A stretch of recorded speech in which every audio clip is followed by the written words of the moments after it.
I don't remember exactly, but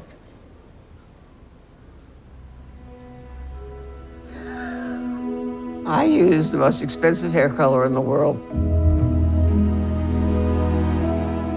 It's not that I care about the money. It's that I care about my hair. It's not just the color. I expect great color. What's worth more to me is the way my hair feels. It feels good at my neck, but I can't remember it. I can't finish it all. If only we had more time. Why don't we have more time? I'm dying. I'm croaking.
It's tough coming home.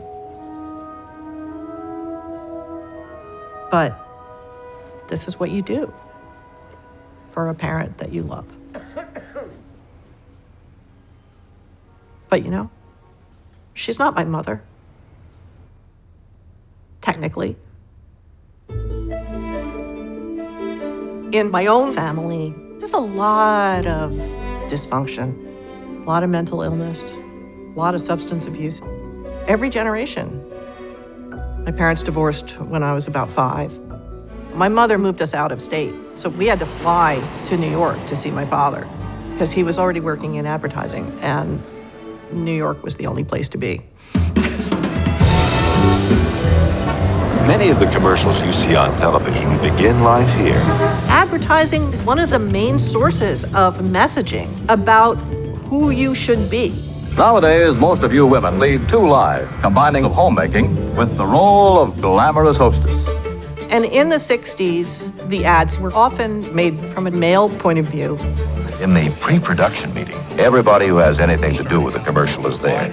It was mostly men, these superstar art directors and writers. Like my father, Gene Case.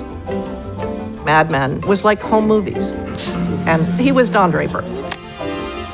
He was very witty, but I don't think my father realized how powerful his words were.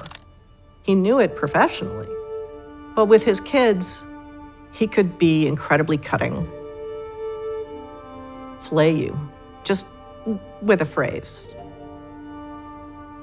But it's the time with my mother that was the nightmare. She had a horrible childhood, but she sure as hell didn't make any effort to overcome that in her relations with us. You know, it was really horrifying to my mother that I was not popular. But I was also really awkward because she had been undermining my confidence for all my life. She would pick apart your personality in detail. I was lazy, I looked bad, I acted bad, I was awkward, emotionally just out for blood.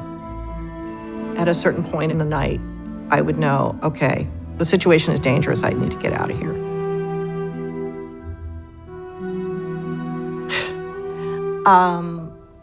I had this fantasy when I was in 4th grade that I vividly remember, that some kind of outside agency was going to come in and determine from all the salt on my pillow that I was crying myself to sleep every night, and do something about it. No, it was awful. It was awful. And that was the point where Elon came into my life.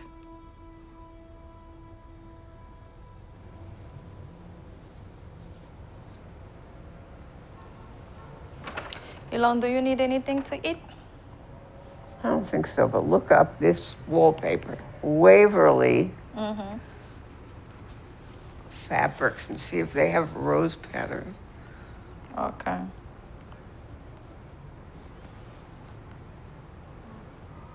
Oh, what about this one here? That's not it.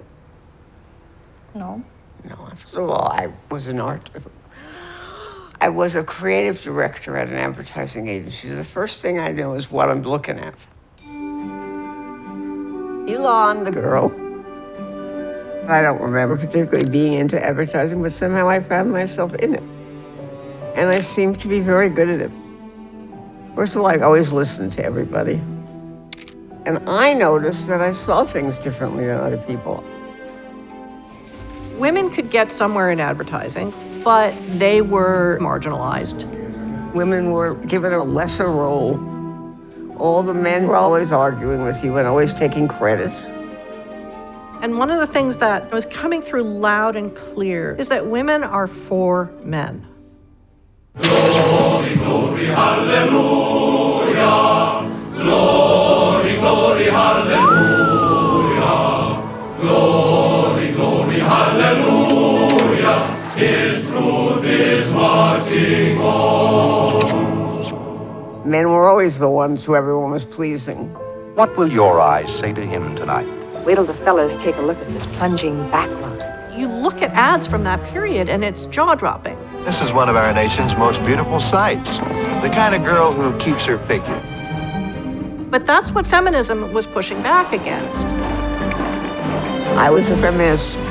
I knew women were equal, if not superior to men, from the time I was a little girl. And in advertising, she wanted to be a trailblazer that way. At one point, she worked in the same agency with my father, and that's how they met. He was a good writer, and I was a good writer. I liked the fact that he was good at what he did and cared about it. We got engaged, and then we got married. I'm sitting there in the background, I'm grinning. I'm so thrilled because I adored her instantly. I thought she was super cool, and she treated me like I mattered. She was a sweet little girl, and she deserved some caretaking. My mother was kind of terrible. So I knew that she needed support, and I gave her support, and that was what we did. She was interested in me. She listened to me, treated me like I was lovable. She didn't have anyone to recognize her being, to support her, to see who she could be, who she was. She was very interested in what I would do with my life, and the assumption was that it would be something worthwhile. She just went way, way beyond the call of duty to make me feel like I was worth it. And she did that for a lot of other women, too. I was working at McCann Erickson. We were given an assignment, L'Oreal. They wanted a campaign for preference. It's a hair color. She's in this room full of men, brainstorming for this ad. The men were busy flirting with the women, telling us we all looked like models, and we didn't look like advertising people, you know. They're like, oh, this woman is going to be standing by an open window, and the wind will be blowing the curtains. And she's thinking, you know, this is just making the woman totally an object. I was feeling angry. I'm not interested in writing anything about looking good for men. Fuck them. fuck you too.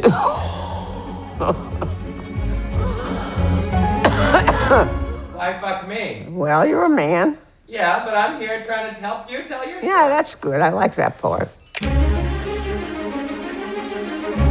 I was pissed. We weren't there to just dance for the men. This is what she said. She just thought, fuck you, and wrote this.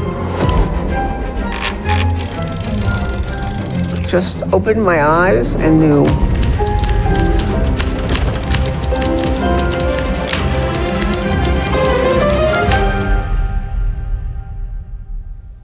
Because I'm worth it.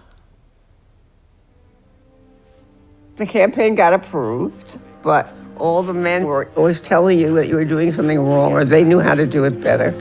The agency insisted on a male voiceover. She uses the most expensive hair color in the world, preference by L'Oreal. You know, it was just totally different. Smooth and silky, but with body. It feels good against her neck. Actually, she doesn't mind spending more for L'Oreal because she's worth it. It was wrong. This was not for men, but for women and for other human beings.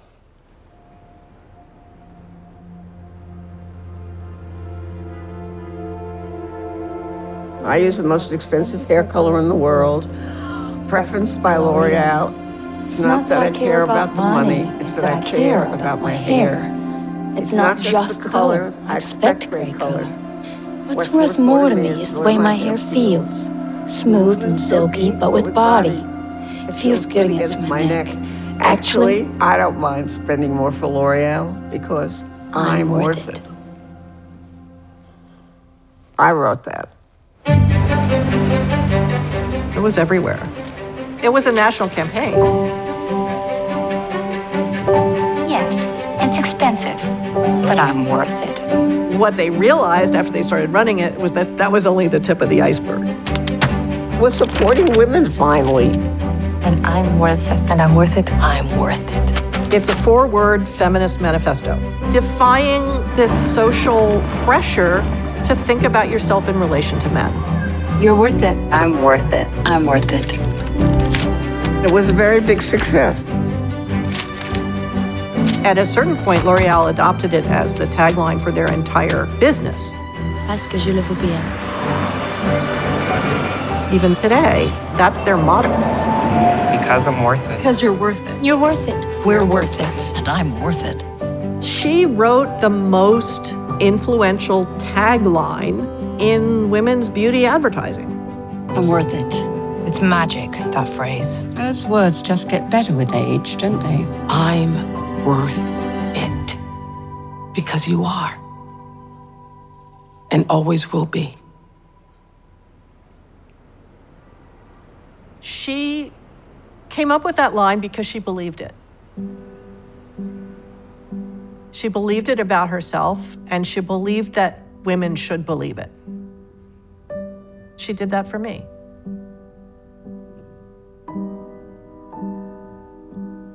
You know, even after they split up, she was still a big part of my life. I've always kind of felt like I dodged a bullet that I have watched take down other members of my family. She saved me. And today, I am a professor of English at Williams College. I teach Victorian literature, and I also teach women's gender and sexuality studies. She was my mother. She also taught me how to be a mother. I had been very uncertain about motherhood for myself because my role model for that was so nightmarish. But Ilon really taught me, I can do this. I can be a good mother. She made me believe that I was worth it. And I was not either the first or the last.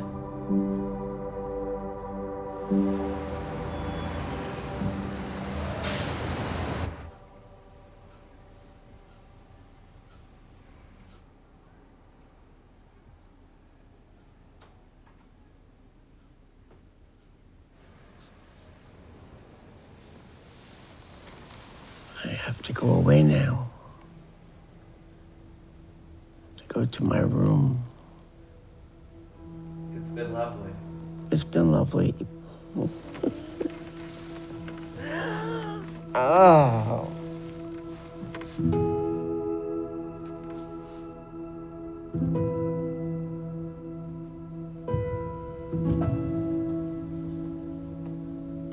I'm not interested in advertising. I don't give a shit. It wasn't like it was my whole life. It was just a portion. It's about humans, it's not about advertising. It's about caring for people. Because